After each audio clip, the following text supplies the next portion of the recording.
नमस्कार दोस्तों। आज अपनी नेक्स्ट पार्ट में परसेंटेज को लेकर आए हैं, जिसमें पिछली वीडियो में हमने 1 से लेकर 11 तक क्वेश्चन को देखा था। अब हम इस वीडियो में कुछ आगे बढ़ते हैं, तो हम 12th क्वेश्चन को ध्यान से पढ़ते हैं, अपना टाइम वेस्ट ना करते हुए। अगर मैं 12th क्वेश्चन को ध्यान से पढ़ता हूँ तो क्या लिखा हुआ है, किसी वृत्त की त्रिज्या को 44 से ही 44% बढ़ा दिया जाए तो क्षेत्रफल पर क्या प्रभाव पड़ेगा। अब आपको सबसे पहले वृत्त के क्षेत्रफल का फार्मूला आना चाहिए। वृत्त का क्षेत्रफल सभी को, बच्चे को भी पता होगा क्या होता है, पाई आर स्क्वायर। ठीक है, तो क्षेत्रफल के ऊपर पूछ रहा है तो पाई तो कांस्टेंट होती है, तो पाई का कोई रोल नहीं है यहाँ पे। रोल किसका है यहाँ पे, त्रिज्या का। और त्रिज्या का रोल कितनी बार है यहाँ पे, 2 बार। तो त्रिज्या गुना त्रिज्या। ठीक है, तो मैं आज जैसे कि पिछली वीडियो में बता चुका हूँ, अगर इस चीज़ का इफेक्ट पूछना है, इस चीज़ पे क्या इफेक्ट पड़ेगा, तो यहाँ पे देखना होता है जो चीज़ आपको दी गई है उनका कितनी बार प्रभाव पड़ा है। तो आपको दिखाई दे रहा है कि त्रिज्या का कितनी बार रोल है यहाँ पे, 2 बार। तो फ्रैक्शन कुछ आप प्रतिशत जो आपका कुछ इंटीजर वैल्यू नहीं है, तो आप इसको कैसे 44 से ही 44.44% को क्या लिख सकते हो। ठीक है, आपको पता होना चाहिए कि 1/9 होता है आपका 11.11%। अगर मैं इसको 4 से मल्टीप्लाई कर दूंगा तो इसको भी कितने से मल्टीप्लाई कर दूंगा, 4 से। तो इसका मतलब 44 से ही 44.44% आपका 4/9 के बराबर है। अब इसका मतलब मैंने आपको बताया था 4/9। समझो 4/9 का मतलब क्या है कि त्रिज्या पहले 9 थी, 4 बढ़ा दी गई। तो पहले 9 त्रिज्या थी, अब 4 बढ़ा दी तो कितनी होगी 13।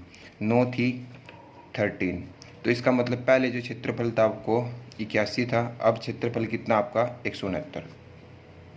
ठीक है, तो कितने का इंक्रीमेंट हुआ आपका, इंक्रीमेंट कितने का हुआ, 88 का। किस पे, जो वास्तविक चीज़ होता है, वास्तविक जो रियल चीज़ थी, कितना 81 इंटू में 100, 88 इंटू में 100, यानी कि इसकी गुणा करेंगे 8800 को जब मैं 81 से भाग करूँगा तो आपका आंसर कितना आएगा। जब आप इसको भाग करके देखो यहाँ पे 8800 को 81 से भाग देंगे तो 81 एकम 81 7। ठीक है, उतारेंगे ना चालने की जीरो, उतारेंगे जीरो तो 8 पे जाएगा, 8 एकम 8, 8 64, तो कितना बचा आपका 52। ठीक है, तो 52 ऊपर हो जाएगा और 181 नीचे हो जाएगा। तो आंसर कितना आ जाएगा आपका 108 सही 52/81। तो जनरली इन क्वेश्चनों को ऐसे किया जाता है। ठीक है, तो आपका आंसर क्या होगा, ए आपका राइट आंसर होगा। क्लियर। अब क्वेश्चन नंबर 13 को पढ़ते हैं ध्यान से। एक बेलन की त्रिज्या 20% और ऊंचाई को 10% बढ़ा दे तो क्षेत्रफल पर क्या प्रभाव पड़ेगा। तो आपका यहाँ पे क्षेत्रफल पूछ रहा है, वो भी वक्र पृष्ठ का क्षेत्रफल। तो वक्र पृष्ठ का क्षेत्रफल क्या होता है, बेलन के वक्र पृष्ठ का क्षेत्रफल क्या होता है दोस्तों। ये बेलन होता है इस शेप का, जो बेलन होता है इसके वक्र पृष्ठ का क्षेत्रफल क्या होता है आपका 2πr/h।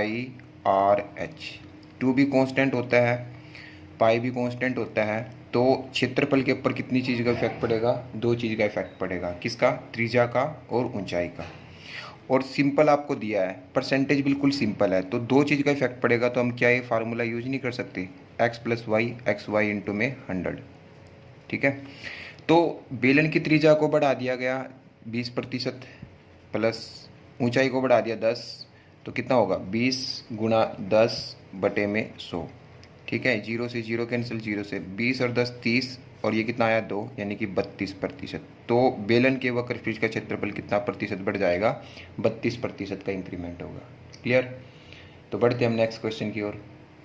नेक्स्ट क्वेश्चन को ध्यान से पढ़ते हैं। किसी घन की भुजा को 10% बढ़ा दिया जाता है तो उसके आयतन पर क्या प्रभाव पड़ेगा। अब घन क्या होता है, सभी को पता है, घन की सभी साइड्स इक्वल होती है। जो घन होता है आपका उसकी सभी साइड्स इक्वल होती है। ये कुछ ऐसी शेप होती है घन की। ठीक है, तो घन की सभी साइड्स इक्वल होती है। तो आपको फार्मूला याद होना चाहिए दोस्तों। तो घन के आयतन का फार्मूला क्या होता है, घन के आयतन का फार्मूला होता है आपका a³। मतलब आयतन के ऊपर भुजा का कितनी बार इफेक्ट पड़ेगा, 3 बार।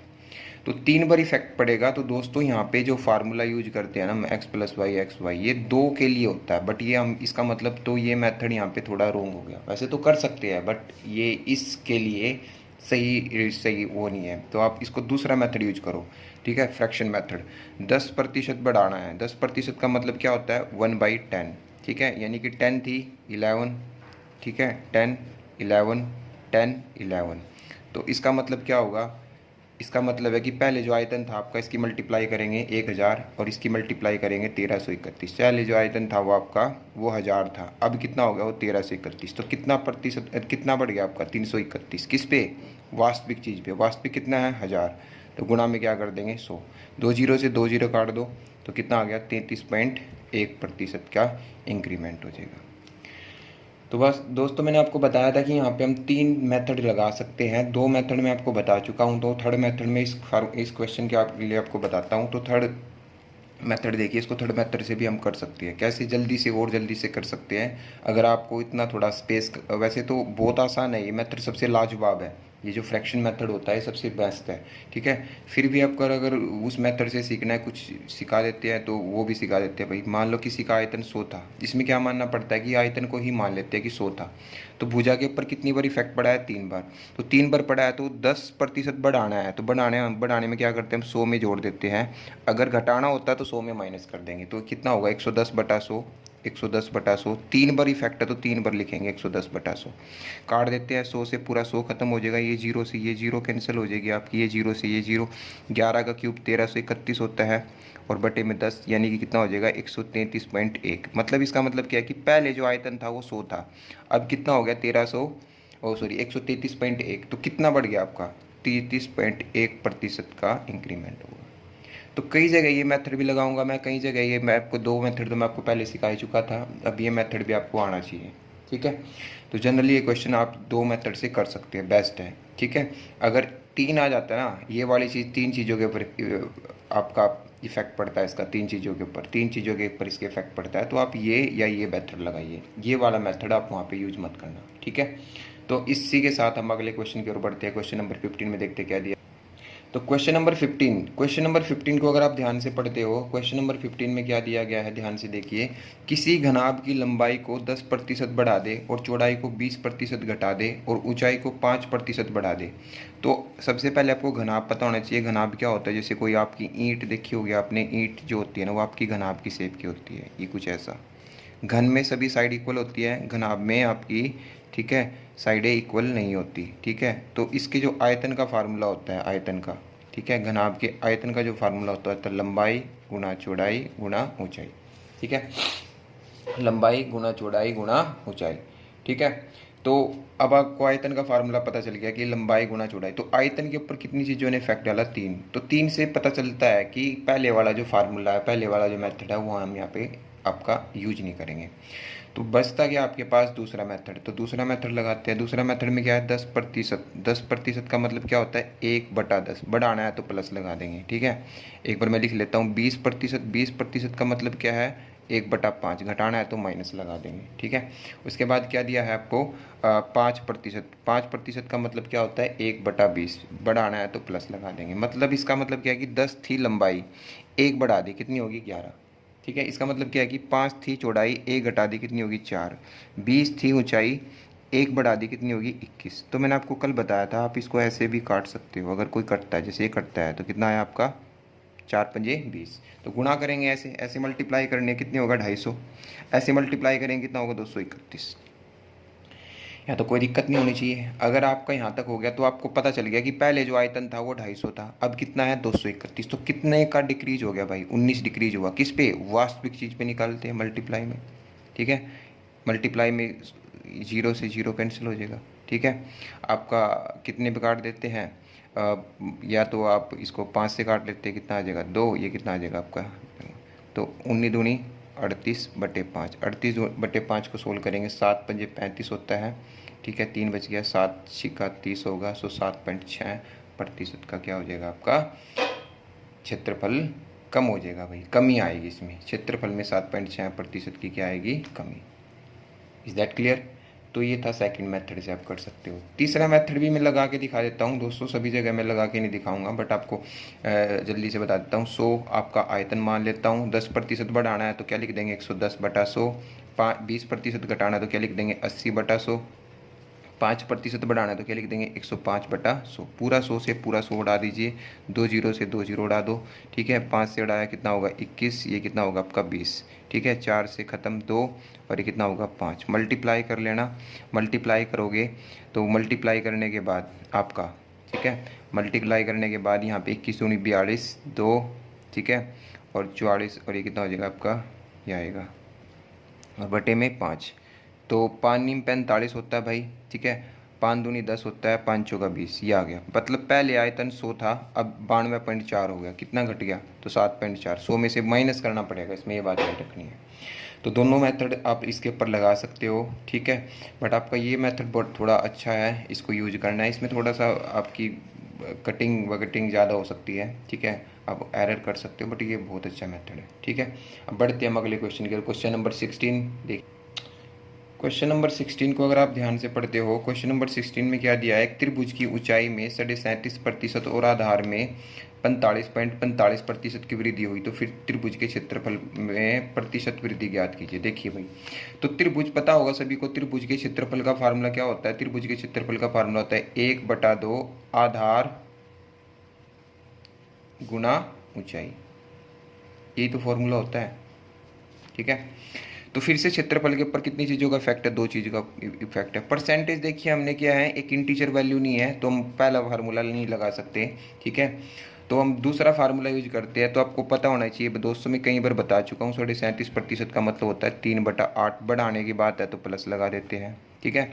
45.45 का मतलब क्या होगा, आपको पता होना चाहिए कि 1/9 होता है, वो होता है 9.09। अगर मैं इसको 5 से मल्टीप्लाई कर दूं तो 5 से इसको कर दूंगा, तो देखो जैसे मेरी आदत, वो आप लोगों को भी पता होना चाहिए कि कैसे क्या होगा। तो उसको हम क्या लिख सकते हैं, आपका सॉरी 1/11 होता है, ठीक है, तो क्या लिख देंगे हम इसको 5/11, ठीक है, 5/11 होगा, वृद्धि है तो क्या लगा देंगे, प्लस। मतलब पहले क्या था, आधार 8 था, 3 बढ़ गया तो कितना हो गया 11, पहले आधार ऊंचाई कितनी थी 11 थी, 5 बढ़ गई तो कितनी होगी 16, ठीक है। 8 एकम 8 होता है, 8 दूनी 16 होता है, 11 से आपका 11 कैंसिल हो जाएगा, यहाँ पे कितना आया 1, यहाँ पे 1 और यहाँ पे 2। मतलब क्या, इसका मोटी मोटी बात यह है कि पहले जो क्षेत्रफल 1 था, अब क्षेत्रफल 2 हो गया, तो कितना बढ़ जाता है 1, किस पे, 1 पे ही, तो 1 गुणा 1 क्या होगा आपका 100%, तो 100% की वृद्धि हो जाएगी। क्लियर। तो देखो कितनी आसानी से हम इन क्वेश्चनों को कर सकते हैं, ठीक है। तो बढ़ते हैं हम अगले क्वेश्चन की ओर। क्वेश्चन नंबर 17 देखते क्या दिया है। देखिए भाई, क्वेश्चन नंबर 17 क्या है, क्वेश्चन नंबर 17 में क्या दिया है, यदि किसी वर्ग के विकर्ण 45% कम हो जाता तो उसके क्षेत्रफल में कितने प्रतिशत की कमी होगी। तो सिंपल सी बात है भाई, एक वर्ग विकर्ण दे दिया तो आपको थोड़ी बहुत नॉलेज होनी चाहिए। वर्ग क्या होता है, वर्ग ये होता है जिसकी चारों भुजा बराबर होती है, चारों साइड इक्वल होती है, ये इसका विकर्ण होता है। तो विकर्ण अगर ये भुजा ए है, ये भुजा ए है, तो इस वर्ग का विकर्ण जो डी होता है, इसको हम क्या लिख सकते हैं, √2a लिख सकते हैं। क्या लिख सकते हैं, √2a, यानी कि विकर्ण क्या होगा आपका, √2a होगा। तो यहाँ से अगर मैं a को निकालता हूँ तो a = क्या होगा, d/√2। तो क्षेत्रफल का फार्मूला क्या होता है, वर्ग के क्षेत्रफल का फार्मूला होता है भुजा गुणा भुजा। तो भुजा तो कितनी है, d/√2 और d/√2, d/√2 कितना होगा, d × d, और 2 कितना हो जाएगा 2। क्षेत्रफल के ऊपर विकर्ण का क्या प्रभाव पड़ेगा, अब देखो ये तो कट, विकर्ण का कितनी बार इफेक्ट पड़ता है क्षेत्रफल के ऊपर, 2 बार इफेक्ट पड़ता है। तो सिंपल क्वेश्चन है, 45% दिया है फ्रैक्शन, तो हम इसको अब पहले वाले फार्मूले से लगा सकते हैं, 45 + 45, ठीक है, सॉरी कम होता है ना, कम होता है तो क्या लेंगे 45 माइनस का 45, और माइनस माइनस क्या हो जाएगी आपकी प्लस 45 गुणा 45/100। तो 45 - 45 कितना होता है 90, और 45 का स्क्वायर होता है 20/25, ठीक है, बटे में कितना होगा आपका 100। तो जब मैं इसको माइनस करूँगा, माइनस के 19 में से 20/25 को, सॉरी प्लस माइनस प्लस है नहीं, तो ये पे कितना होगा 20.25, तो इसको माइनस करेंगे तो 20 में से 90 में से 20 गए 70, 70 में से इसको माइनस करेंगे तो कितना हो जाएगा 69.75। अगर माइनस में आ जाता है तो आपको पता है क्या होगी, कमी। तो कमी होगी किसकी, 69.75% की कमी होगी, ठीक है। तो थोड़ा सा ध्यान देना है, पहले विकर्ण दिया है तो विकर्ण का रिलेशन निकालो, क्षेत्रफल में क्या होता है, ये होता है रिलेशन। तो देखो फिर कितनी बार इफेक्ट पड़ेगा, तो इस तरीके से आप क्वेश्चन को कर सकते हो। अच्छा क्वेश्चन था। बढ़ते हम अगले क्वेश्चन की ओर। क्वेश्चन नंबर 18 देखते क्या दिया है। तो क्वेश्चन नंबर 18 को अगर हम ध्यान से देखते हैं, क्वेश्चन नंबर 18 में क्या दिया गया है, यदि किसी आयत के प्रत्येक भुजा में, ठीक है, 22% की आयत क्या होता है, सभी को पता है आयत क्या होता है। देखिए दोस्तों, आयत क्या होता है, आयत क्या होता है, ये लंबाई होती है और ये क्या होती है, चौड़ाई, ठीक है। आयत की 2 भुजाएं होती है और आमने सामने की जो भुजा होती है वो इक्वल होती है, बराबर होती है। तो बोला कि प्रत्येक भुजा को 22% बढ़ा दे, यानी कि इसको भी 22% बढ़ा दो और इसको भी प्रतिशत बढ़ा दो तो क्षेत्रफल पर क्या प्रभाव पड़ेगा। क्षेत्रफल आपको पता ही है क्या होता है, लंबाई गुणा चौड़ाई। तो क्षेत्रफल के ऊपर कितना इफेक्ट पड़ रहा है, 2 बार इफेक्ट पड़ रहा है। तो 2 बार इफेक्ट पड़ रहा है तो आप डायरेक्ट करो उसको, ठीक है। 22 + 22 फिर दिया ना, तो 22 गुणा 22 बटे में कितना हो जाएगा आपका 100। 22 22 कितना हो जाएगा 44। 22 का स्क्वायर कितना होता है 484 बटे में 100, तो कितना आएगा 44 4.84। तो कितना आंसर आ जाएगा आपका 448.84%। 48.84% आपका आंसर आ जाएगा। Is that clear. ठीक है, तो इस तरीके से हम इन क्वेश्चनों को कर सकते हैं और ये आपके 18 क्वेश्चन यहाँ तक होते हैं। क्लियर। आगे क्वेश्चन बढ़